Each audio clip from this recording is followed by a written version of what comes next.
Ayaw ba talaga ng malupit na beauty queen na ito na si Lupita Jones kay Gazini Ganados na manalo sa MGI All-Stars ngayong 2026? This is the sad reality sa mundo ng pageantry. Kaya ang pag-uusapan natin dito ay yung mga ilang possible reasons bakit nasabi yon ni Lupita Jones kay Gazini Ganados.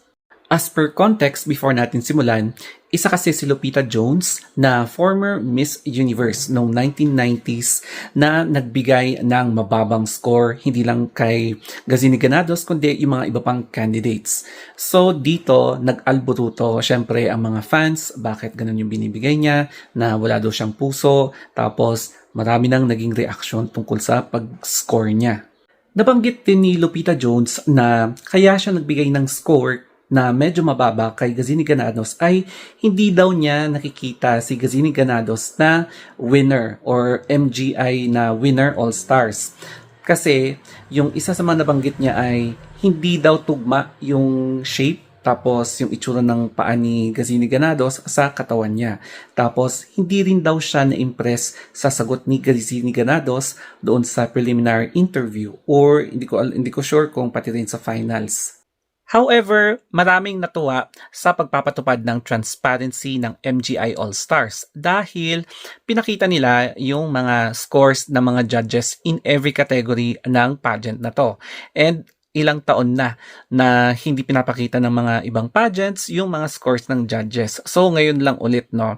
Yun nga lang kasi nakikita natin talaga dito yung harsh reality sa pagbibigay ng scores, especially kapag mababa yung scores wherein nagkakaroon talaga ng mga reactions. Another possible reason is all about the standards of beauty na hinahanap ni Lupita Jones na ina-apply niya sa Mexico. So, yung pagkakasabi niya na hindi niya type or hindi niya gusto yung appearance, yung physique ni Gazini Ganados, siguro kasi binibase niya yung sa standards of beauty doon sa Mexico na matangkad, dapat proportion lahat ng parts ng katawan mo, which is ganun din yung ina-apply ni Osmel sa kanyang mga candidates na ini-screen niya bago niya sinasabak sa Miss Venezuela. Tapos, mapapansin nyo na parang ang prototype talaga sa Latin community is parang European, parang colonialism mentality na iba yung color ng eyes mo, matangos ang ilong, tapos lighter skin tone, wherein kapag wala ka sa kategory na yon, less likely na hindi ka nila magugustuhan or hindi ka pasok sa taste nila. And lastly, yung personality ni Madam. So, marami ng history, no? Yung isa dito is yung recent na kinasangkutan niya na World War against fellow judge na si Omar. Tapos, noon pa man, may mga fans din na nagkwento tungkol sa medyo mapait na karanasan nila tungkol sa ugali ni Madam.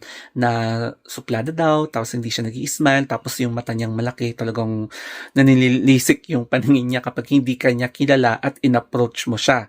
Tapos, ang pinakamalala dito ay yung representative ng Mexico nung Miss Universe, si Sofia Aragon nung 2019, na sinabihan niyang hindi maganda tapos inalisan siya ng fans. Tapos, nung naging second runner-up si Sofia, tsaka lang niya binawi yung mga sinabi niya, tsaka yung mga bad treatment niya. So, ganon kakulay yung kanyang pag-uugali ni Madam. So, no wonder, marami talagang kumakalkal sa kanyang mga past history ng kamalditahan.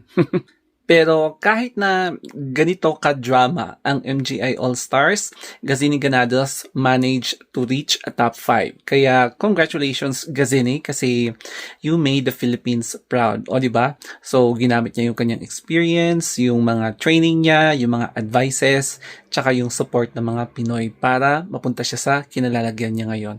So once again, congratulations Gazini Ganados.